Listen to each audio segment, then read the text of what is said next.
నమస్కారం. బడ్జెట్ 2025కి సంబంధించిన ప్రత్యేక చర్చకు స్వాగతం.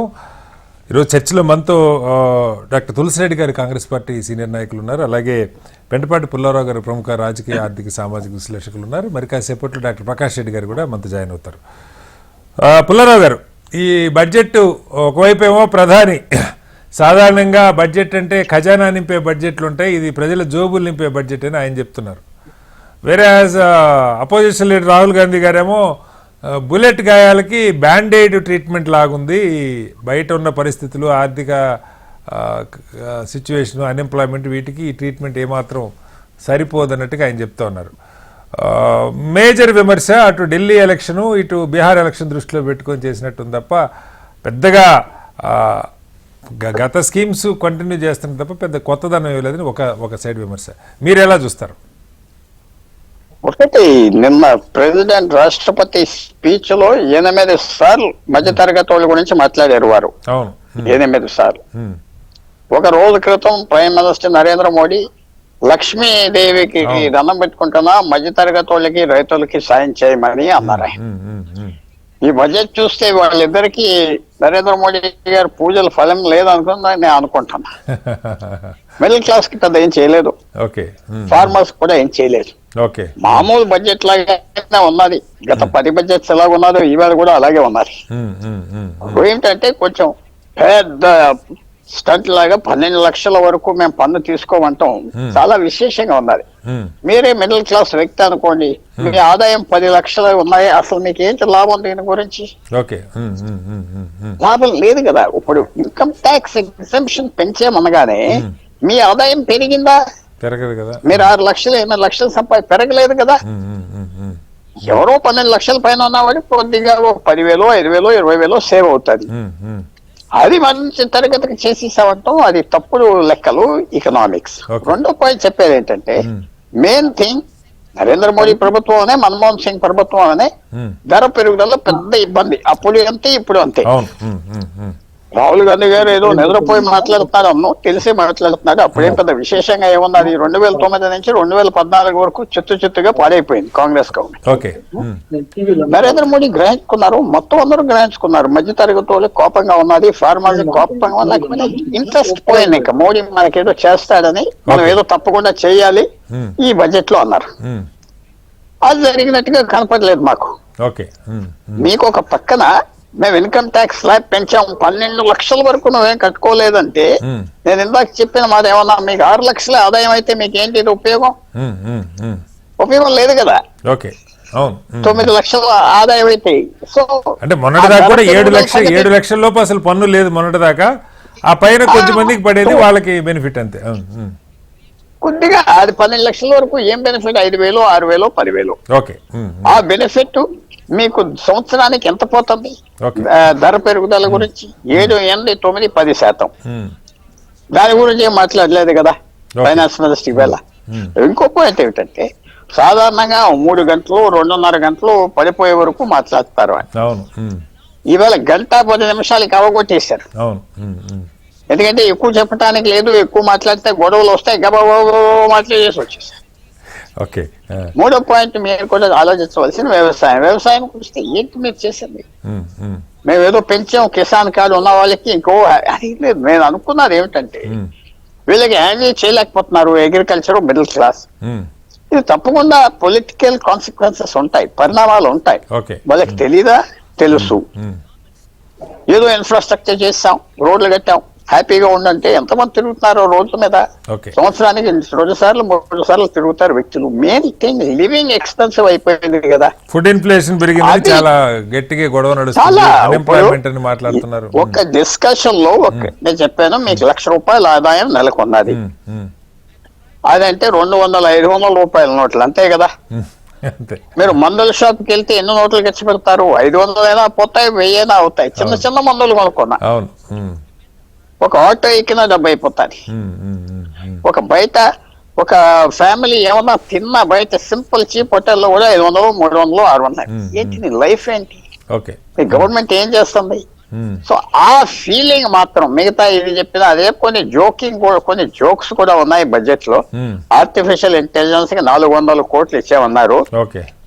సేమ్ బడ్జెట్ యుఎస్ఏలో 4 లక్షల కోట్లు 10 లక్షల కోట్లు ఆర్టిఫిషియల్ ఇంటెలిజెన్స్ కి మొదలు పెట్టారు. ఓకే ఓకే సో అవన్నీ జోక్స్ కూడా జరుగుతూ ఉన్నాయి. Okay, okay. నాకు సాటిస్ఫాక్షన్ వద్దు, మధ్య తరగతి వాళ్ళకి సీరియస్ గా చేస్తుంటే పార్టీకి మంచిది కదా, ప్రజలకు మంచిది కదా, కన్సంప్షన్ పెరుగుతుంది కదా.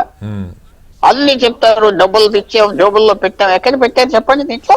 వాళ్ళ కన్సంప్షన్ పడిపోయింది. అవును, ప్రధానంగా వాళ్ళు అనుకుంది అర్బన్ కన్సంప్షన్ పెరుగుతుంది దీని వల్ల అనుకున్నారా? ఇంకొక 10 సెకండ్స్ తీసుకుంటాను. మెయిన్ థింగ్ ఏమిటంటే ఇన్ఫ్రాస్ట్రక్చర్ డెవలప్మెంట్. ఇన్ఫ్రాస్ట్రక్చర్ 3 లక్షల కోట్లు 4 లక్షల కోట్లు ఖర్చు పెడుతున్నారు రోడ్ల మీద, రైల్వేస్ మీద, ఎయిర్పోర్ట్స్ మీద. వద్దంటే నీకు రోడ్లు వద్దా అంటాడు ఎవడో. మినిమం గా ఖర్చు పెట్టాలి, మాక్సిమం గా అనవసరంగా ఖర్చు పెట్టొద్దు, క్యాలిబ్రేట్ చేసి ఖర్చు పెట్టాలి. చేయకుండా ఎందుకు ఎక్కువ ఖర్చు పెడుతున్నారంటే బాంబేలో, పూనాలో based India capital cement companies, steel companies, infrastructure engineering companies, earth moving equipment, Poclains, trucks, ఇలాంటి 7 సెక్టర్స్ ఉన్నాయి. కోల్ ఇండస్ట్రీ, వీళ్ళకి బెనిఫిట్ వచ్చింది కదా, వీళ్ళందరికీ సూపర్ ప్రాఫిట్స్. పాయింట్ కూడా చెప్తున్నారు, నిన్న ఎకనామిక్ సర్వే రిపోర్ట్ వచ్చింది కదా, అంటే అది గవర్నమెంట్ రిపోర్టే కదా. ఆ ఎకనామిక్ సర్వేలో ఎకనామిక్ అడ్వైజర్ ఏమన్నాడంటే ప్రజలు సేవింగ్స్ నుంచి డబ్బులు తీసేసి షేర్ మార్కెట్ కి వెళ్ళిపోతున్నారు, ఇది చాలా డేంజరస్ అన్నాడు. ఎందుకు సేవింగ్స్ తీసేస్తున్నారు? ఇంట్రెస్ట్ చాలా తక్కువ ఇస్తున్నారు కదా మీరు. 2015లో అరుణ్ జైట్లీ ఒక పాలసీ తీసుకొచ్చాడు, ఇంట్రెస్ట్ తగ్గించేయాలి, నేషనలైజ్ బ్యాంక్స్ కి ఎక్కువ ఇచ్చేస్తున్నారంటే 2% తగ్గించేశారు. మీకు 6% కదా జనరల్ గా వచ్చేది, ఇప్పుడు 6-7% అంతే. 6-7% వచ్చేది, అప్పుడు 8-9% వచ్చి 6-7% లో మీరు ఇన్ఫ్లేషన్ తీసేస్తే ఏం మిగిలింది? ఏం మిగలలేదు. కాబట్టి షేర్ మార్కెట్ కి వెళ్దాం, స్పెక్యులేషన్ చేద్దాం, అది అందరూ వెళ్ళిపోతున్నారు. అతనే ఒప్పుకున్నాడే. సో సేవింగ్స్ కూడా లేకుండా చేశారు వీళ్ళు. సేవింగ్స్ మీద ఇంట్రెస్ట్ పెరిగిన. సో చాలా నాకు అర్థం అవట్లేదు ఏంటంటే పొలిటికల్ గా డేంజరస్ ఏరియాలో వచ్చేసిన ఉన్న ప్రభుత్వం అర్థం చేసుకోవట్లేదా, లెక్కలేదా, ఇంకేంటి క్యాలిక్యులేషన్స్? అది రైట్ సార్, మళ్ళీ వస్తాను సార్ మీ దగ్గరికి. తులసిరెడ్డి గారు, మీరు మీ ప్రత్యేకత ఏంటంటే చాలా డీటెయిల్గా విశ్లేషిస్తారు, ఏదైనా సమగ్రంగా డేటా దగ్గర పెట్టుకొని గత బడ్జెట్లు, అంతకుముందు బడ్జెట్లు. ఈ బడ్జెట్లో ఒకటేమో బయటికి సరే, ఇప్పుడు పుల్లారావు గారు చెప్తున్నారు, కానీ ఢిల్లీ ఎలక్షన్ దృష్టిలో పెట్టుకొని ఢిల్లీ అంతా ఎంప్లాయీస్, రిటైర్డ్ ఎంప్లాయీసే ఎక్కువ, సెక్షన్ ఎక్కువ ఉంటుంది కాబట్టి వాళ్ళకి ఏదో కాస్త చేసినట్టు కనపడుతుంది. అది కూడా మళ్ళీ వాళ్ళే చెప్పారు బడ్జెట్లోనే, అర్బన్ కన్సంప్షన్ పెరుగుతుంది, ప్రజల జోబుల్లోకి డబ్బులు వెళ్తే మళ్ళీ 1,00,000 కోట్లు మార్కెట్లోకి వస్తాయి, దానివల్ల ఈ గ్రోత్ రేట్ ఇవన్నీ పెరుగుతాయని చెప్పి వాళ్ళ అంచనా. అది తప్పితే ఇక వేరే ఏవి కూడా ఇప్పుడు పుల్లారావు గారు చెప్పినట్టు రైతులకి పెద్ద కనపడలేదు. అదేదో ఆ కొద్ది సెక్షన్ ఇన్కమ్ ట్యాక్స్ కట్టేవాళ్ళే 2-3% ఉంటారు, వాళ్ళకి సంబంధించి కాస్త 140 కోట్ల మందిలో ట్యాక్స్ కట్టేవాళ్ళు 1 కోటి 2 కోట్లు కూడా ఉండరు. ట్యాక్స్ ఫైల్ చేసేవాళ్ళు 5-6 కోట్లు ఉన్నా కూడా. సో వాళ్ళకి తప్ప మిగతా ఎవరికి పెద్ద బెనిఫిట్ లేదు. బీహార్కి సంబంధించి మాత్రం ప్రత్యేకంగా makhana board, national institute of food technology, ఇంకే గ్రీన్ ఫీల్డ్ ఎయిర్పోర్టు చాలా చాలా ఇచ్చినట్టుగా కనపడుతోంది. ఏంటి కాంగ్రెస్ పార్టీ రాహుల్ గాంధీ గారు అయితే చాలా సీరియస్ కామెంట్ చేశారు, ఏంటి మీ విశ్లేషణ? ఇప్పుడు ఫస్ట్ ఆఫ్ ఆల్ మనకి తెలుసు అనుకోండి, బడ్జెట్ అంటే ఏమి? రూపాయి రాక రూపాయి పోక. అది కూడా ఉజ్జాయింపుగానే, అందాసుగానే. అందుకోసమే 3 రకాల బడ్జెట్, రివైజ్ బడ్జెట్, యాక్చువల్స్ అని 3 పెడతారు. అంటే మన ఫ్యామిలీ బడ్జెట్ పెట్టుకుంటే ఇది కూడా. కాబట్టి ఇప్పుడు ఇక్కడ రూపాయి రాక ఓసారి అనుకున్న మనకు రావచ్చు, ఓసారి రాకపోవచ్చు, అనేక ఫ్యాక్టర్స్ పనిచేస్తాయి. రూపాయి రాక మీద వచ్చేసి సపోజ్ వర్షాలు బాగా పడలేదు అనుకోండి, ఒక్కసారి తలకిందులు అయిపోతుంది మొత్తం రూపాయి రాక. అదే విధంగా వచ్చేసి అంతర్జాతీయ మార్కెట్ లో ముడి చమురు ధర పెరిగింది అనుకోండి, ఒక్కసారి రూపాయి రాక పరిస్థితి తారుమారైపోతుంది, రూపాయి పతనము పనిచేస్తుంది. రేపు ట్రంప్ వచ్చేసి ఏమన్నా సుంకాలు వేసి అనుకోండి అడిషనల్ గా, ప్రభావం కనపడుతుంది. కాబట్టి రూపాయి రాక అనేది మనము ఊహించిన విధంగా ఉండొచ్చు, లేకపోవచ్చు. మనం రూపాయి రాక ఉంటేనే రూపాయి పోక. పిండి కొద్ది రొట్టె, ఉప్పు ఉంటే ఎంట్రుకలు ఉంటే కొప్పైనా వేసుకోవచ్చు, జడైనా వేసుకోవచ్చు, ఏమైనా వేసుకోవచ్చు. ముందు వెంట్రుకలు ఉండాలి కదా. కాబట్టి ఇప్పుడు రూపాయి రాకకు సంబంధించి సరే ప్రతి బడ్జెట్ ఏరే గవర్నమెంట్ అయినా ఈ గవర్నమెంట్ అయినా 10 సంవత్సరాల గవర్నమెంట్ చూసుకుంటే రూపాయి రాకకు 3 మార్గాలు. 1 పన్నులు, 2 డిస్ఇన్వెస్ట్మెంట్, 3 అప్పులు. అంతే. మామూలుగా వచ్చేసి ఓవరాల్ మనము బ్రాడ్ గా ఆలోచిస్తే రూపాయి రాకకు ఒక పుట్టలు వేయాలంటే ట్యాక్సెస్, పన్నులు, డిస్ఇన్వెస్ట్మెంట్ ఆస్తుల అమ్మకం, అది ఏ పేరు పెట్టినా, తర్వాత వచ్చేసి అప్పులు. మీరు ప్రభుత్వానికైనా అంతే, ఇండివిజువల్స్ కానీ వ్యక్తులకైనా అంతేగా 3 మార్గాలు ఉండేవి. అంతే. కాబట్టి ఇప్పుడు కేంద్ర ప్రభుత్వానికి పన్నుల రూపంలో ఉండేదేమి, డైరెక్ట్ ఇండైరెక్ట్ లో మనకు 1 ఇండివిజువల్ సంబంధించి ప్రత్యక్ష పన్నుల్లో ఇండివిజువల్స్ ఇన్కమ్ ట్యాక్స్, కంపెనీ సంబంధించి కార్పొరేట్ ట్యాక్స్, మిగతా వచ్చేసి జిఎస్టీ గానీ, ఎక్సైజ్, కస్టమ్స్, ఇవి ఇండైరెక్ట్ ట్యాక్స్. ఏ గవర్నమెంట్ అంతే. దాంట్లో వచ్చేసి ఓవరాల్ గా పర్సెంటేజ్ ఇప్పుడు ఫర్ ఎగ్జాంపుల్ 2000 దీని తర్వాత 2020 ఈ సంవత్సరము బడ్జెట్ పెట్టినప్పుడు రూపాయి రాక ఎంత చూపించారు, అప్పు ఎంత చూపించారు, 27%. రూపాయి రాకలో 27% అప్పు. Income tax 19%.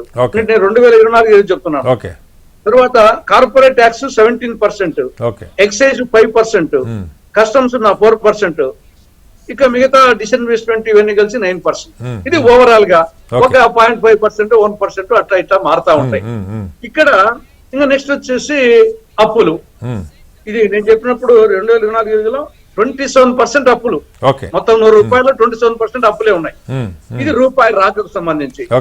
నెక్స్ట్ వచ్చిన తర్వాత రూపాయి పోక ఏం చేస్తాము, అన్ని ప్రాంతాలకు, అన్ని రంగాలకు, అన్ని వర్గాలకు వీలైనంత మనమేమో ఆదాయమేమో పరిమితం, అవసరాలేమో ఆశలేమో అపరిమితం. కాబట్టి రెండింటికి బ్యాలెన్స్ కుదరదు, కానీ ఉన్నంతలో చేయడమే.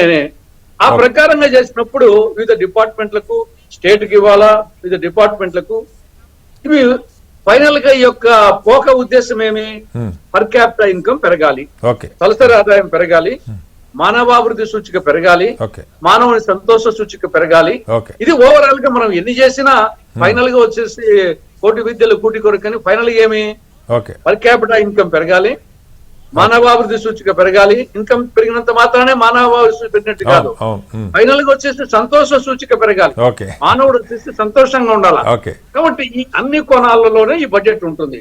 కానీ ఆ కోణంలో ఆలోచించినప్పుడు కొందరికి ఈ యొక్క బడ్జెట్ లో ఐటీకి సంబంధించి, ఎందుకంటే 2014 నుండి పెంచలే, ఈ 11 సంవత్సరాలుగా అది జరుగుతుంది. కాబట్టి చకోర పక్షుల్లో వచ్చేసి ఎదురు చూస్తా ఉన్నారు ఇన్కమ్ ట్యాక్స్ పేయర్స్, అటు ఉద్యోగస్తులు గానీ మంత్రి గానీ.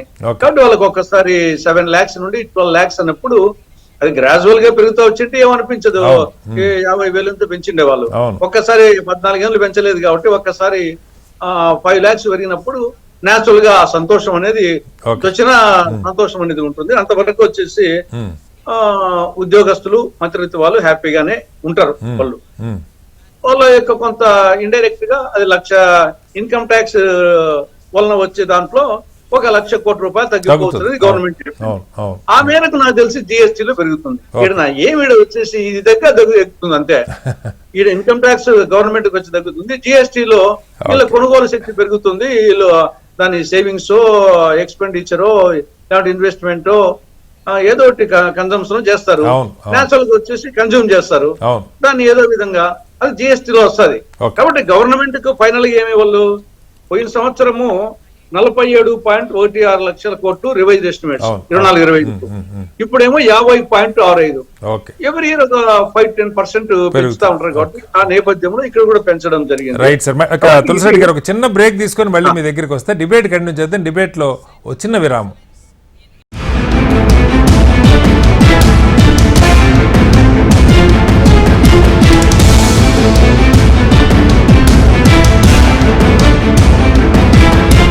ఆపరేషన్ లేకుండా కీళ్లు, మోకాళ్లు, నడుము, వెన్నుముక సమస్యలు, సయాటికా, కిడ్నీలో రాళ్లు, సంవత్సరాల కొద్ది బాధించే పైల్స్, ఫిషర్స్ మరియు ఫిస్టులా. ఆపరేషన్ లేకుండా 95% సక్సెస్ రేట్స్ తో అడ్వాన్స్డ్ 5T క్యారసూత్ర ద్వారా చికిత్స. చిన్నపిల్లలను బాధించి వేధించే టాన్సిల్స్, అడినాయిడ్స్, సెనసైటిస్, నాజల్ పాలిప్స్ మరియు ఆపరేషన్ లేకుండా IMS ద్వారా చికిత్స. మెడినైన్ అంటే ఆరోగ్యం, మెడినైన్ అంటే ఆనందం.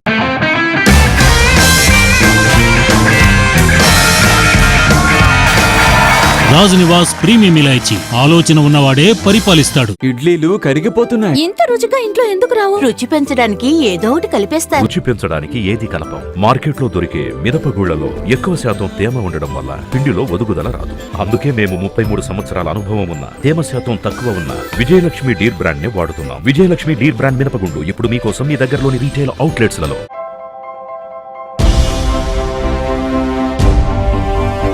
ఏంటి అలాగే నిలిచిపోయావు?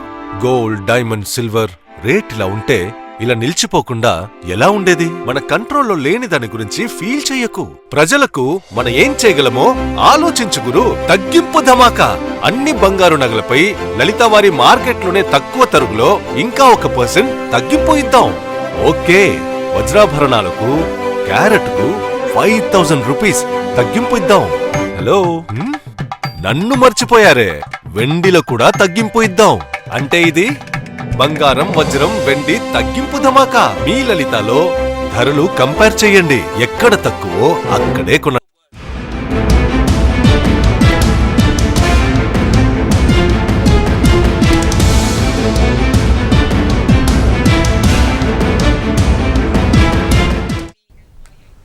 Welcome back to budget special debate. Tulasi Reddy గారు, సరే దీని అంశాలు ఒకటైతే, రెండోది రాష్ట్రాలకు సంబంధించి, ప్రత్యేకించి ఏపీకి సంబంధించి ఒకవైపేమో తెలంగాణ మంత్రి గారు శ్రీధరబాబు గారు ఏపీకి లేకపోతే గుజరాత్, బీహార్, ఢిల్లీకి ఇది కట్టబెట్టారు, మాకేమీ లేదు, మేము 1,63,000 కోట్ల ప్రపోజల్స్ ఇచ్చాం, ఏమీ లేదని ఆయన అంటా ఉన్నారు. మరి ఏపీలో నిజంగా పోలవరం కానీ లేకపోతే అమరావతి కానీ విశాఖ స్టీల్ ప్లాంట్ కానీ ఇతర ప్యాకేజీలు కానీ ఏ మేరకు ఉన్నాయి? ఏంటి కాంగ్రెస్ పార్టీ స్పందన? సరే, ఆంధ్రప్రదేశ్ సంబంధించి ముందు ఏం బడ్జెట్ లో ఏమి చూపించారు, ఏమి చూపించలేదు, ముందు చూపించినట్టు చెప్దాం. ఓకే, దీంట్లో వాళ్ళు ప్రధానంగా చూపించింది పోలవరంకు 5,936 కోట్లు ఇస్తామని చూపించారు. అదే సమయంలో మరి ఇంకా నేను ఇండెప్త్ గా చూశాను. దాన్ని పోలవరం హైట్ వచ్చేసి దాన్ని 45.72 మీటర్లు కాకుండా 41.15 మీటర్లకే, అంటే 150 అడుగులు కాకుండా 130 అడుగులకే దాన్ని డిపిఆర్ యాక్సెప్ట్ చేసినట్టుగా ఉంది. కాబట్టి ఆ హైట్ ఎత్తు తగ్గించిన తర్వాత ఆ పోలవరము అది జాతీయ ప్రాజెక్ట్ కిందనే రాదు. అది ఒక బ్యారేజ్ అంతే. అది గ్రావిటీ ప్రాజెక్ట్ కాదు, లిఫ్ట్ ఇరిగేషన్ ప్రాజెక్ట్. కాబట్టి దాని గురించి పెద్దగా అనుకోవాల్సిన అవసరం లేదు. దానికి కూడా వచ్చేసి ఆ ఫస్ట్ phase 1 కైనా కానీ పూర్తి కాదు. కాబట్టి పోలవరము ఇండైరెక్ట్ గా ఏదో అమౌంట్ ఇచ్చారని చెప్పారే గానీ ఫైనల్ గా చూస్తే గన మొత్తం వచ్చేసి ఎత్తిపోయింది. అది పోలవరం దాని రూపురేఖలే మారిపోతాయి, మారిపోయినాయి. నీళ్లు నిల్వ చేసుకునే అవకాశం ఉండదు అన్నది నిన్నటి చాలా మంది మాట్లాడుతున్నారు ఆల్రెడీ. చెప్పండి సార్. అది ఒకటి పోలవరానికి సంబంధించి. ఇంకా నెక్స్ట్ విశాఖ స్టీల్ ప్లాంట్ కు సంబంధించి 3,295 కోట్లు ఇచ్చారు చూపించారు. ఇప్పుడు దాని పరిస్థితి వచ్చేసి ఇప్పటికి మొన్న కూడా 11,440 కోట్లు ఇచ్చారు. కానీ అదే మంత్రి గారు వచ్చేసి 35,000 కోట్ల అప్పు ఉంది, బ్లాస్ట్ ఫర్నేస్ జూలైలో ఓపెన్ చేస్తాము, 4 నెలల శాలరీ ఇవ్వాలా, ఇంకా 3 నెలల వరకు శాలరీ ఇవ్వలేము అని చెప్పడం జరిగింది. ఆ పరిస్థితుల్లో ఈ 3,295 కోట్లు దేనికో అది వచ్చేసి అర్థం కాని పరిస్థితి వచ్చేసి, దాని వల్ల ఏం చేస్తారు? క్యాపిటల్ మైన్స్ లేకుండా, షేర్లో విలీనం చేయకుండా, అది లాభాల బాటలోకి వచ్చినాకనే దాన్ని చేస్తామంటున్నారు. కాబట్టి అది దేనికి ఉపయోగపడినటువంటి పరిస్థితి. తర్వాత ఇంకా విశాఖ పోర్టుకు 730 కోట్లు, ఏదో రాష్ట్రంలో రోడ్స్ అండ్ బిల్డింగ్స్ కు, బ్రిడ్జెస్ కు 240 crores ఉన్నాయి. కానీ ఇంకా రానేటి వచ్చేసి ఇది విభజన చట్టం ప్రకారంగా సరే హోదా అనేది చట్టంలో లేకుండా 2014 ఫిబ్రవరి 20న పార్లమెంట్ లో ఇచ్చినటువంటి హామీ అది. కాబట్టి అది ప్రతి బడ్జెట్ లో వచ్చేసి సందర్భంగా మెన్షన్ చేస్తారని చెప్పేసి వాళ్ళు ఎంత చెప్పినా, ఇది ముగిసిన అధ్యాయం అని చెప్పినా గానీ అది ఎక్సెప్ట్ బీజేపీ తప్ప ఏ పార్టీ చెప్పడం లే. టీడీపీ గానీ, జనసేన గానీ, మేము గానీ, వైకాపా, కమ్యూనిస్టులు ఇది సజీవ అధ్యాయం అని చెప్తున్నాం. కాబట్టి దాని గురించి ప్రస్తావన లేదు. That is number 1. ఇక రాయలసీమకు ఉత్తరాంధ్ర సంబంధించి సెక్షన్ 46 సబ్సెక్షన్ 3 విభజన చట్టం ప్రకారంగా దానికి స్పెషల్ డెవలప్మెంట్ ప్యాకేజ్ ఇవ్వాలా, దాని గురించి ప్రస్తావించలేదు. 13th షెడ్యూల్ ప్రకారము, విభజన చట్టంలో 13th షెడ్యూల్ ప్రకారము దొగరాజపట్నం మేజర్ పోర్టు, దాని గురించి ప్రస్తావన లేదు. కడప జిల్లాలో స్టీల్ ప్లాంట్ శైల ఆధ్వర్యంలో 13th షెడ్యూల్, అది ప్రస్తావించలేదు. తర్వాత రాజధానికి సంబంధించి సెక్షన్ 94 సబ్సెక్షన్ 3 కింద కేంద్ర ప్రభుత్వమే పూర్తిగా గ్రాంట్ రూపంలో ఇవ్వాలా. ఓకే. అది సచివాలయం కానీ, మిగతా రాజ్భవన్ కానీ, హైకోర్టు కానీ, అసెంబ్లీకి కానీ, శాసన మండలి దానికి కూడా మొన్న 15,000 కోట్లు అప్పు ఇప్పించినట్టున్నారు కదా కొత్తగా. అదే కాబట్టి అప్పు అనేది వచ్చేసి అది మరింత ఓకే. రాష్ట్రాన్ని అప్పుల ఊపిలో కూరు కానీ చట్ట ప్రకారంగా మీరు గ్రాంట్ ఇవ్వాలా. ఓకే. మీరు గ్రాంట్ ఇవ్వకుండా వచ్చేసి అప్పులు ఇవ్వడం అనేది అది ఆహ్వానించే విషయమేం కాదు. రైట్. ఇక విజయవాడ విశాఖ మెట్రో ప్రస్తావించలేదు. తర్వాత కడప, రాయచోటి, మదనపల్లి, బెంగళూరు నూతన రైలు మార్గము అది గతంలో శాంక్షన్ అయ్యి కొంత అయింది వచ్చేసి మధ్యలో నిలిచిపోయింది. ఇంకా అటువంటి ప్రాజెక్టులు రాష్ట్రంలో చాలా ఉన్నాయి. అవన్నీ వచ్చేసేసి అది ఆల్మోస్ట్ నిలిచిపోయిన పరిస్థితుల్లో ఉన్నాయి. దాని గురించి ఎక్కువ ప్రస్తావించలేదు. కాబట్టి ఇంకా ప్రధానంగా వచ్చేసి ఇవన్నీ రానేటి. రైట్ సార్, మళ్ళీ వస్తాను సార్ మీ దగ్గర. ఒకసారి మనతో ప్రకాష్ రెడ్డి గారు కూడా జాయిన్ అయ్యారు. ప్రకాష్ రెడ్డి గారు నమస్తే. హలో ప్రకాష్ రెడ్డి గారు. నమస్కారం సార్, మ్యూట్లో ఉన్నట్టున్నారు, ఒకసారి అన్మ్యూట్ చేయండి. ప్రకాష్ రెడ్డి గారు, బడ్జెట్ ఇవాళ మన ఏమంటారు తెలుగింటి ఆడపడుచు నిర్మలా సీతారామన్ గారు 8వ బడ్జెట్ ప్రవేశపెట్టారు. అయితే ఒకటి మధ్యతరగతికి 10 ఏళ్ల ఎదురు చూపుల తర్వాత ముఖ్యంగా వేతన జీవులకి కొంత రిలాక్సేషన్ ఇచ్చినట్టు కనపడుతుంది. కానీ పెరిగినటువంటి ద్రవ్యోల్బణం అట్లాగే ఫుడ్ ఇన్ఫ్లేషన్ ముఖ్యంగా ఇది పెద్ద ఇది కాదని సరే అది విమర్శ అనుకోండి రాజకీయంగా. ఇక మిగతా పాయింట్లు పెంచడానికి అందరూ వెల్కమ్ చేస్తారు. కానీ మిగతా పాయింట్లకు సంబంధించి బీహార్కి తప్ప ఎక్కడా వేటికి ప్రత్యేకంగా కేటాయింపులు. అలాగే ఇప్పుడు వస్తుందనుకున్న రూపాయి రాక కూడా అనేక అంశాలు, అంతర్జాతీయంగా ఉన్న అనేక అంశాలు దాన్ని ముఖ్యంగా అమెరికా ట్రంప్ ఫ్యాక్టర్ చాలా పెద్ద ఫ్యాక్టర్గా చెప్తా ఉన్నారు. ఇప్పటికే ఆర్థిక లోటు 4.4% టార్గెట్, ఇప్పుడు 4.8 ఉంది, 4.9 ఎంత ఉంది, 4.4 పెట్టుకున్నారని చెప్తున్నారు. అన్ఎంప్లాయ్మెంట్కి సంబంధించి పెద్దగా కొత్తగా ఏమీ చేస్తున్న పరిస్థితి లేదు. 40% అన్ఎంప్లాయ్మెంట్ ఉన్నది దేశంలోని ప్రతిపక్షాలు అంటూ ఉన్నాయి. ఏం చెప్తారు? ముందు పెద్దలందరికీ నమస్కారం. తులసిరెడ్డి గారికి, మీకు సార్ శ్రీనివాస్ గారు. ఓకే. నిన్న మీరు చెప్పినటువంటి అంశాలలో నిన్న ఎకనామిక్ సర్వే రిపోర్ట్ కూడా వచ్చింది. నిన్న ఎకనామిక్ సర్వే రిపోర్ట్ వచ్చినప్పుడు ఫస్ట్ పేజ్ దాని యొక్క ఇంట్రడక్షన్ లోనే చెప్పారు అంతర్జాతీయంగా ఉన్నటువంటి జియో పొలిటికల్ సిచ్యుయేషన్స్, ముఖ్యంగా అది రష్యా ఉక్రెయిన్ వార్ కావచ్చు, లేదా ఇజ్రాయెల్ గాజాలో నడుస్తున్న వార్ కావచ్చు, దాంట్లో ఇరాన్ యొక్క భాగస్వామ్యం కావచ్చు, వీటన్నిటికంటే ఎక్కువ అమెరికాలో ట్రంప్ అధికారంలోకి వచ్చిన తర్వాత అమెరికాలో తీసుకోబోతున్నటువంటి విధానపరమైన నిర్ణయాలు కావచ్చు, ఇవన్నీ కూడా భారత ఆర్థిక వ్యవస్థను ఖచ్చితంగా ప్రభావితం చేస్తాయి. అవన్నీ నిన్న అట్లా చెప్పుకున్నాయి. కరోనా సందర్భంగా కూడా ప్రపంచ దేశాల్లో ఇటువంటి పరిస్థితి నెలకొన్నది. అంటే ప్రపంచ దేశాలు చాలా ఇటు అటు ఊగిసలాడిన రోజుల్లో ఆర్థిక వ్యవస్థలో, కానీ అప్పుడు కూడా మనం నిలదొక్కగలిగినాం. మనం నిలదొక్కుని మన యొక్క జీడిపిని పెంచుకుంటూనే, ఇన్ఫ్లేషన్ దాన్ని పూర్తిగా అదుపులో ఉంచుకుంటూనే మన ఆర్థిక వ్యవస్థను పురోగతికి తీసుకుపోయినాం. 11వ స్థానం నుంచి ఈ రోజు మనం 5వ స్థానంలోకి ఎదిగినాం. ఖచ్చితంగా ఎదిగినాం కాబట్టి అనేది మనకు ఇంకోటి 3 స్థానాల్లో ఉన్నటువంటి దేశాలు కి దగ్గరగా ఉన్నాం మనం. ఎనీ మూమెంట్ అవి 2 దేశాలను కూడా దాటే అవకాశం ఉంది. అవి మనం టార్గెట్ పెట్టుకుని 2027, 28 వరకు అది రీచ్ అవుతాం. ఆ 2 దేశాలు కూడా మనం ఇంకొక 2-3% కనుక పెరిగితే ఖచ్చితంగా ఆ దేశాలు దాటి 3వ స్థానంలోకి పోతాం. అమెరికాను, చైనాను అందుకోవడం అనేటువంటి చాలా పెద్ద టాస్క్. అది ఇక్కడ వాళ్ళు మనం ఎక్కడో 5 ట్రిలియన్ డాలర్స్ ఉంటే వాళ్ళు ఎక్కడో 20 ట్రిలియన్ డాలర్స్ దగ్గర ఉన్నారు మిగతా దేశాలు, ఆ 2 దేశాలు. కాబట్టి వాటిని టార్గెట్ అది 2047 అనుకుంటే కూడా 2027 లక్ష్యంగా ఈ ముందుకు పోతున్నటువంటి క్రమంలో తీసుకున్న అనేక పాలసీ డెసిషన్స్ ఈ రోజు బడ్జెట్ లో కనపడ్డాయి. అయితే బడ్జెట్ లో మనం అర్థం చేసుకోవాల్సిందంటే, బడ్జెట్ పెద్దలు తులసిరెడ్డి గారు చెప్పారు, రూపాయి ఎంత వస్తుందో రూపాయి ఎంత పోతుందో అనేది లెక్కలే బడ్జెట్ కావచ్చు కాక. గతంలో కూడా బడ్జెట్ ఎప్పుడు బడ్జెట్ అయినా 70 సంవత్సరాల్లో రూపాయి వచ్చింది, రూపాయి పోయింది, రూపాయి ఎట్లా వస్తుంది, రూపాయి ఎట్లా సంపాదించాలా, ఎట్లా ఖర్చు పెట్టాలి, దిస్ ఇస్ ద పాలసీ. మనం బడ్జెట్ లో చర్చించుకోవాల్సినవి రూపాయిని ఎట్లా సంపాదించాలా, పేదోని దగ్గర నుంచి సంపాదించాలా, పెద్దోని దగ్గర నుంచి సంపాదించాలా, అప్పు తీసుకొని సంపాదించాలా, వాళ్ళ సంపాదించడానికి ఉన్నటువంటి మార్గాలను అన్వేషించడం.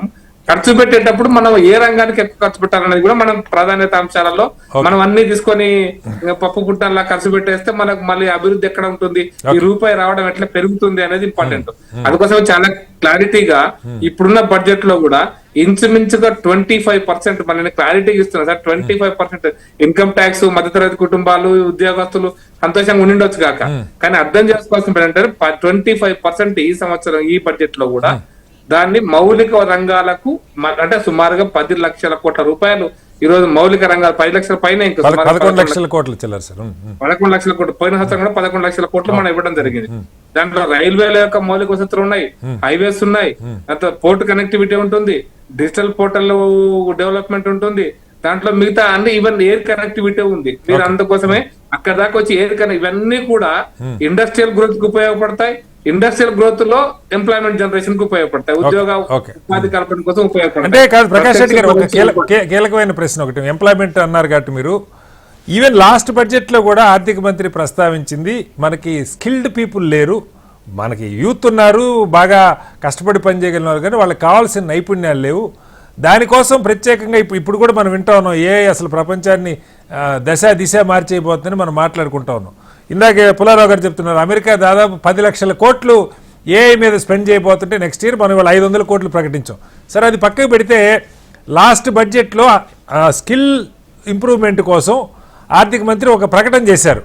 ఏదో ఆషామాషిగా 1000-2000 పెట్టి 2 రోజులు 3 రోజులు స్కిల్ డెవలప్మెంట్ కాదు, ఒక సంవత్సరం పాటు యూత్కి ఇంటర్న్షిప్ లాగా అన్ని కంపెనీల్లో ఇంటర్న్షిప్ లాగా వాళ్ళ మీద అవసరమైతే ఒక 60-50 వేలు ఖర్చు పెట్టి పెయిడ్ ఇంటర్న్షిప్ లాగా మేము చేస్తామని చెప్పి ప్రకటన చేశారు. అది ఏ మేరకు వచ్చింది? అన్ఎంప్లాయ్మెంట్కి సంబంధించి ఏంటి మార్గం ప్రకాష్ రెడ్డి గారు? ఇప్పుడు పోయిన సంవత్సరం కంటే అంతకు సంవత్సరం విశ్వకర్మ యోజన అని ఒకటి కేంద్ర ప్రభుత్వం ప్రవేశపెట్టింది. ఆ విశ్వకర్మ యోజనలో 3 లక్షల రూపాయలు ప్రతి ఒక్కరికి అప్పించుడు అనేది ఒక పాయింట్. తక్కువ వడ్డీ రేటుకు 0 వడ్డీ రేటుకు అప్పించుడు అనేది ఒక పాయింట్. అయితే విశ్వకర్మ యోజనలో ఎవరైతే ఎలిజిబుల్ అంటే అర్హులు ఉన్నారో వాళ్ళందరికీ 3 నెలల పాటు ఫ్రీగా ఉచితంగా వాళ్ళకి స్కిల్ డెవలప్మెంట్ చేస్తున్నారు. అనుకున్న విశ్వకర్మ అనగానే మనం ఏదో దేవుడిగా అట్లా కాదు. విశ్వకర్మ అంటే ఆయా సపోజ్ వెల్డింగ్ ఉంది అనుకోండి, వెల్డింగ్ కూడా అందులో భాగమే, గోల్డ్ తయారు చేసి ఉంటే ఆర్నమెంట్ తయారు చేస్తే ఒక భాగమే, వడ్రంగి పని ఒక భాగమే, విశ్వకర్మ అంటే అన్ని కర్మలు చేసేవాళ్ళు, అన్ని ఆల్ డిసిప్లిన్స్. 18 డిపార్ట్మెంట్స్ ను ఆ విశ్వకర్మలోకి తీసుకొచ్చి ఈవెన్ ప్లంబింగ్ వర్క్ కూడా ఒక విశ్వకర్మలో ఒక భాగం. ప్లంబింగ్ వర్క్ లో కూడా మీకు ప్లంబింగ్ అసోసియేషన్ ఆఫ్ ఇండియా ఒకటి ఉంది, వాళ్ళు కూడా ఎవ్రీ ఇయర్ ఒక ట్రైనింగ్ పెడుతుంటారు శ్రీనివాస్ గారు. ఎందుకు పెడతారంటే కొత్త ప్లంబింగ్ టెక్నాలజీలో కొత్త టెక్నాలజీ పెరుగుతుంటది. మనం ఒకప్పుడు అల్యూమినియం రాడ్స్ వేసుకున్నాం నల్లాల కోసం అని, బాత్రూమ్ల కోసం అని. ఈ రోజు కొత్త టెక్నాలజీ మారుతున్నప్పుడు ఇంకా అడ్వాంటేజ్ బిల్డింగ్స్ లో పెద్ద బిల్డింగ్స్ లో కట్టేటువంటి దాంట్లో టెక్నాలజీ ఎట్లుండాలనే దాని మీద కూడా ఒక ఎక్స్పర్టైజ్డ్ టెక్నాలజీ మనం ట్రైనింగ్ ఇస్తున్నాం. కాబట్టి 3 నెలలకు ట్రైనింగ్ ఉంది కూడా, నడుస్తుంది కూడా, కార్యక్రమం కొనసాగుతుంది. దీంతో పాటు స్కిల్ డెవలప్మెంట్ కి ప్రత్యేక మంత్రిత్వ శాఖ ఉంది.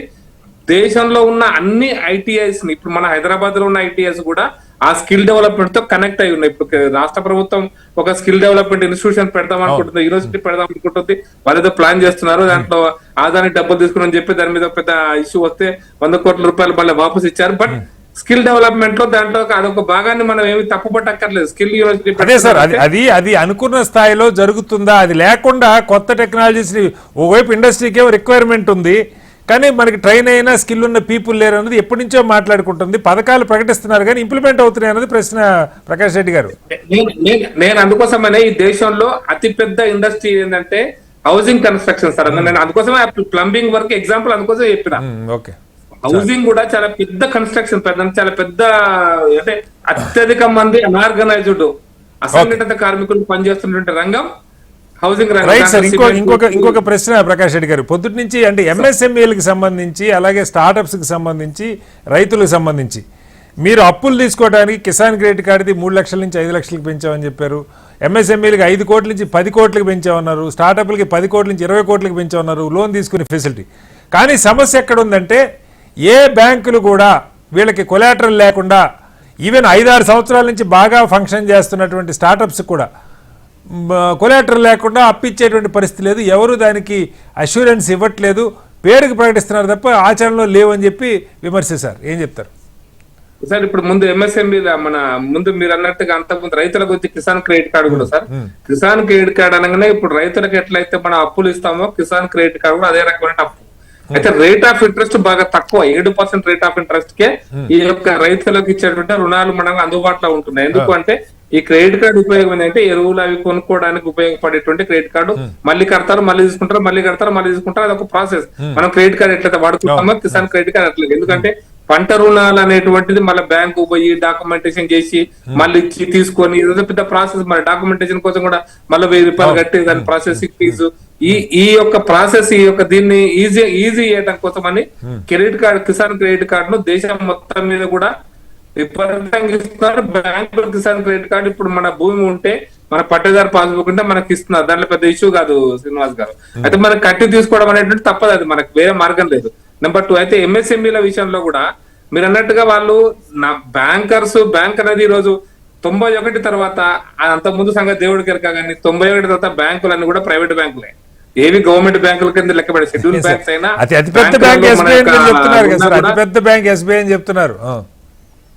నేను అందుకోసం ఎస్బీఐ అయినా ఐసిఐసి అయినా ఏ బ్యాంక్ అయినా శ్రీనివాస్ గారు ప్రాబ్లం ఎక్కడ వస్తా అంటే ఈ బ్యాంకులన్నీ కూడా మన మేనేజర్లను వాళ్ళెవరినో వాళ్ళు బాధ్యులను చేస్తున్నాం ఆ ఇచ్చిన అప్పుల కోసం అండి. ఇచ్చేటప్పుడు వాళ్ళు మాకు సెక్యూరిటీ లేకుంటే మేము ఇవ్వమంటున్నారు. దీని ద్వారా ఎన్పిఆర్ తగ్గించడం కూడా బ్యాంకుల కరెక్టే. మరి మీరు ప్రకటించే ఉపయోగం కాదు ప్రకాష్ రెడ్డి గారు, నా ప్రశ్న ఏంటంటే ప్రకటించే రేట్ ఆఫ్ ఇంట్రెస్ట్ తక్కువ ఉంటుంది సార్, రేట్ ఆఫ్ ఇంట్రెస్ట్ తక్కువ ఉంటుంది. ఇన్పుట్ సబ్సిడీ కూడా వాళ్ళకు పెరుగుతుంది సార్. పాయింట్ అర్థం చేసుకోండి. ఇన్పుట్ సబ్సిడీ కూడా ఏవైతే రాష్ట్రాలు 15%, 10% ఇన్పుట్ దాన్ని అంటే ప్లాంట్ అండ్ మిషనరీ మీద ఇన్వెస్ట్మెంట్ పెడుతున్నారు. ఇప్పుడు 5 కోట్లు తీసుకున్నప్పుడు ఎంత పెద్ద కంపెనీ 5 కోట్లు తీసుకుని 15% అంటే ఒక 75 లక్షలు వాళ్ళకి ఇన్పుట్ సబ్సిడీ వస్తే, వేరే 10 కోట్లు తీసుకుంటే వాళ్ళకి 1.5 కోట్లు వస్తున్నాయి కదా ఇన్పుట్ సబ్సిడీ. ఎందుకంటే మిషనరీ యొక్క అది కూడా పెరిగింది, రేట్ ఆఫ్ ఇంట్రెస్ట్ తగ్గుతుంది, కొంత తగ్గుతుంది, పెద్ద కాకపోయినా కూడా. వర్కింగ్ క్యాపిటల్ కు ఉండేది, క్యాపిటల్ ఇన్వెస్ట్మెంట్ కు ఉండేటువంటి రేట్ ఆఫ్ ఇంట్రెస్ట్ కొంచెం డిఫరెంట్ గా ఉంటుంది. దానికి ఈఎంఐల యొక్క ఇది కూడా పెరుగుతుంది. కాబట్టి ఇవన్నీ దృష్టిలో పెట్టుకుంటే ఏదో అద్భుతం అయిపోయి 10 కోట్లు ఫ్రీగా ఇవ్వరు కదా, ఫ్రీగా ఇవ్వమంటలేదు సార్ వాళ్ళకి.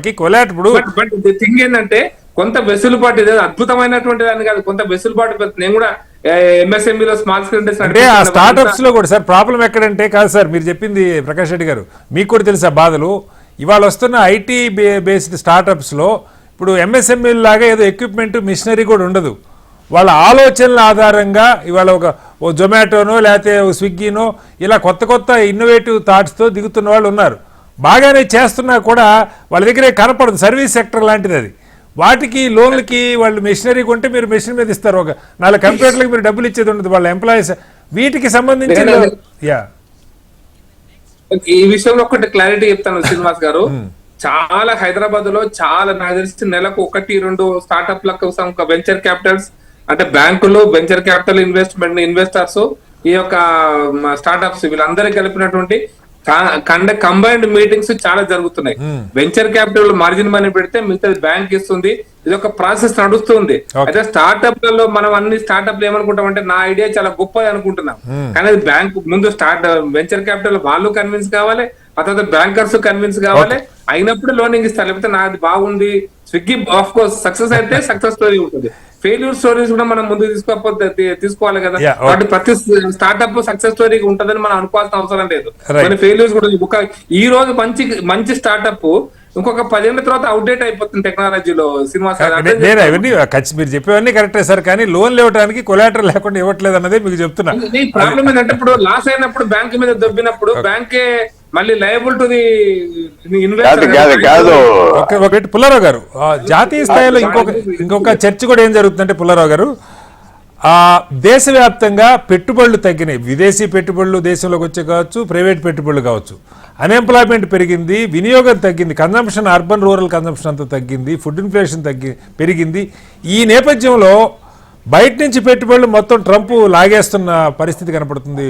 ట్రిలియన్స్ ఆఫ్ డాలర్స్ అమెరికాకి తీసుకెళ్లిపోతా ఉన్నాడు, అదేమంటే సుంకాలను బెదిరిస్తూ ఉన్నాడు. ఈ బ్యాక్డ్రాప్లో ఫిస్కల్ డెఫిసిట్ కొంచెం పెంచుకోనైనా, ఇప్పుడు 4.4 టార్గెట్ పెట్టుకున్నారు, అది 4.9 అయినా సరే కేంద్ర ప్రభుత్వమే కనీసం ఇంకొక 2-3 లక్షల కోట్లు క్యాపిటల్ ఎక్స్పెండిచర్లో కనుక పంప్ చేసుంటే అది ఆటోమేటిక్గా ప్రజల ఆదాయాలు పెరగడానికి, జీడిపిలోకి రావడానికి, మొత్తంగా ఈ గ్రోత్ ఇంజిన్ లాగా ఒక రకంగా ఉద్దీపన లాగా ఉపయోగపడేదని కొంతమంది నిపుణులు చెప్తున్నారు. ఎందుకనో చాలా కన్జర్వేటివ్గానే, ఇప్పుడు ఇందాక బడ్జెట్లో కూడా లాస్ట్ ఇయర్ 10 లక్షల చిల్లర ఉంది, ఈసారి 11 లక్షల కోట్లు. అంతకన్నా పెద్దగా బయట ఈ పెట్టుబడులు రావని తెలిసినా కూడా మన పెట్టుబడులు పెంచే ప్రయత్నం జరగల. ఎలా అర్థం చేసుకోవాలి? ఒకటి ఊరికనే అమెరికా డబ్బు తీసేసుకున్నది ఇక రాదు అనుకోవటం కాదు. ఆయన కొత్తగా వచ్చేది అధికారంలో వచ్చి 2 వారాలు అవింది. రోజు అవినప్పటి నుంచి 75 రోజులు చాలా అన్సర్టనిటీ తీసుకొచ్చేది కాబట్టి అన్ని దేశాల్లో ఫారెన్ ఇన్వెస్టర్లు అమ్మేసి డబ్బుగా దాచుకుంటారు కొన్ని రోజులు అన్సర్టనిటీ పోయే వరకు. ఎందుకంటే ఏమవుతుందో చెప్పలేము, వాళ్ళ ఉద్యోగాలు పోతాయి, ఆ కంపెనీలు ట్రెజరర్ అందరూ డబ్బులుగా చేసేస్తారు. అలాంటి పరిస్థితి జరిగింది. అది పెద్ద విశేషం కాదు. కొన్ని రోజుల తర్వాత ట్రంప్ ఇంపాక్ట్ ఏంటి మనకు తెలుస్తుంది. రెండోది ఏంటంటే ఇప్పుడు ప్రకాష్ రెడ్డి గారు ఉన్నారు, తులసి రెడ్డి గారు ఉన్నారు. ఇంత ఇన్ఫ్రాస్ట్రక్చర్ మీద ఇన్వెస్ట్ చేయడం వల్ల ఎంప్లాయ్మెంట్ పెరగట్లేదు కదా ఒకటి. దాని డబ్బు కొంచెం వ్యవసాయంలో పెట్టి పెద్ద అమౌంట్స్ పెట్టి ఇది హై వాల్యూ అగ్రికల్చర్ గా మనం మార్చుకుని మోడర్నైజ్ చేసి పని సృష్టిస్తే బాగుంటుందా? అసలు ఆలోచనకి వెళ్ళట్లేదు. ఇంకో 100 మైళ్ళ రోడ్లు వేద్దాం, ఇంకో 50,000 కోట్లు ఖర్చు పెడదాం. అవన్నీ యంత్రాలే. మేజర్ గా మీరు ఇందాక చెప్పారు మహారాష్ట్రలో ఉన్న జేసీబీలు. అంతా ఏమవుతుందంటే ఈవేళ మీ గవర్నమెంట్ బాగున్నది. ఫర్ ఎగ్జాంపుల్ తెలంగాణ గవర్నమెంట్ బాగా పనిచేస్తుంది. అదాలంటే ఏంటి, కొన్ని టీవీ న్యూస్ కొన్ని న్యూస్ పేపర్స్ లో రావడానికి ఏం చేయాలి? వాళ్ళు అనుకున్న ఇండస్ట్రీస్ కి సపోర్ట్ చేయాలి. ఒక టీవీ స్టేషన్ మెడికల్ కంపెనీల కింద ఉంటే వాళ్ళకి ఏదో చేయాలి. Iron and steel. సో అది కొద్దిగా నేను చాలా మంచి సిచ్యువేషన్ పాస్ చేసుకున్నారా గవర్నమెంట్ అని నాకు అనిపిస్తుంది. పొలైట్ గా చెప్తున్నాను, ప్రకాష్ రెడ్డి గారు ఏం ఫీల్ అవటానికి మంచిది కాదు. ఎందుకంటే ఇది ప్లానింగ్ కూడా it has to be carefully done. మీకు ఒక పెద్ద అద్భుతమైన పరిస్థితి భారతదేశానికి 2014 నుంచి నరేంద్ర మోడీ గారు ప్రైమ్ మినిస్టర్ అయినప్పటి నుంచి ఆయిల్ ప్రైస్ పడిపోయింది కదా. మీకు ఎంత సేవింగ్ వచ్చింది? 4-5 లక్షల కోట్లు గవర్నమెంట్ కి ఫ్రీగా వచ్చింది. ఎలా వచ్చింది? ఆయిల్ ధర పడిపోయింది, మీరు అమ్మే ధర మార్చలేదు. భారతదేశంలో $170 అమ్మిన ఆయిల్ ప్రైస్ పెట్రోల్ ఎంత ఉన్నదో $50-60 ఉన్నప్పుడు కూడా అంతే ఉన్నది. అది వేస్ట్ చేశారా నాకు అనిపిస్తుంది. అది టైం తిరిగి రాదు. ఏదో స్కీమ్ పెట్టారు, ఇంటర్న్స్ అన్నారు, పని చేయదు. ఇది స్టార్ట్అప్ ఇచ్చేస్తామంటారు. అదేం జరగట్లేదు కదా. కొంచెం రియాలిటీ కావాలి కదా. రియాలిటీ లేకుండా చేస్తే తర్వాత ఫైనల్ గా మీకు చెప్పవలసింది ఏంటంటే మధ్య తరగతి వాళ్ళు ఎప్పుడన్నా ఏ దేశంలో అయినా డెమోక్రాటిక్ గవర్నమెంట్ కైనా లేకపోతే డిక్టేటర్షిప్ కైనా ఎదురు తిరిగాక ఆ గవర్నమెంట్ ఆగదు.